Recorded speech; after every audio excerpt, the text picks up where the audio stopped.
Thank you very much, Mr. Speaker. But before I give my submission, I'd want to tell Senator Sifuna the only discussion that we are having together is how to make Kiambu a better bedroom, because you see it is the bedroom of Nairobi, and for him to make an environment for the hawkers and business people and the matatus to work here in Nairobi. Anything to do with orange, the only orange thing I can be associated with is that citrus tennis ball looking fruit called orange. Anything else is not here nor there. Mr. Speaker, as I support the second reading of this proposal, this House is being gracious enough, benevolent enough to share the two slots that they were supposed to have, and giving one to the Public Service Commission and the other one to the Political Parties Liaison Committee. Mr. Speaker, what I would want us not to do is to even try to come up with a criteria of how these entities are supposed to elect their members. We cannot tell the inter-Christian or inter-religious council how to elect. I think it's a body that understands their mandate. Just the way we are not telling the lawyers, we need wakili wa mashamba, we need a constitutional lawyer, they know who to bring to this panel. And the same thing, we are thinking about the next election, not this election.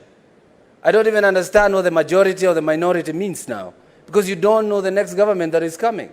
So all we need is men and women of integrity to be appointed to this panel, so that they can have a nice commission that is not partisan.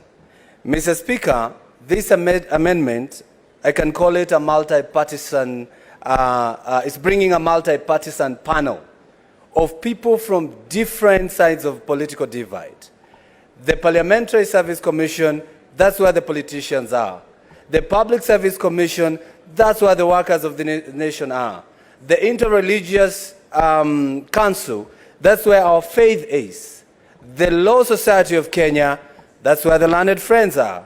And of course, when it comes to the political parties, Mr. Speaker, and that's why without anticipating debate, I wouldn't be supporting the amendment that will be coming, because, Mr. Speaker, you cannot tell the political parties liaison committee to select the majority and the minority parties there. What about the smallest parties, Mr. Speaker? The Tujibebes of this world, Tujiweke and all those parties, Mr. Speaker. We need them also to vote and have a voice. Because if you say the majority people, I always say here in this assembly, Mr. Speaker, in this Senate, Mr. Speaker, I have the majority votes in this Senate from the Kenya Kwanza side.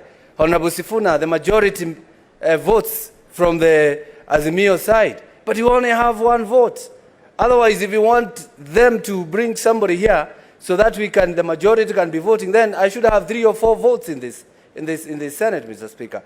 One man, one vote. So that one should be kept in their mind when they're selecting their members.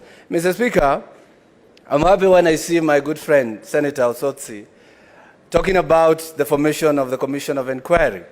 Mr. Speaker, the government is going to do that.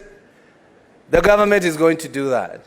You know, we formed a formation of inquiry of the Cherera 4, and they advised them to resign, not to speak to this inquiry.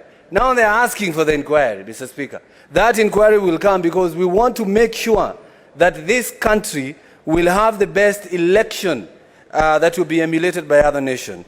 And Mr. Speaker, we'll be bringing more amendments. We'll be bringing more amendments in the election law, because we do not also want IEBC to be moving on their own motion, not to clear certain candidates, Mr. Speaker.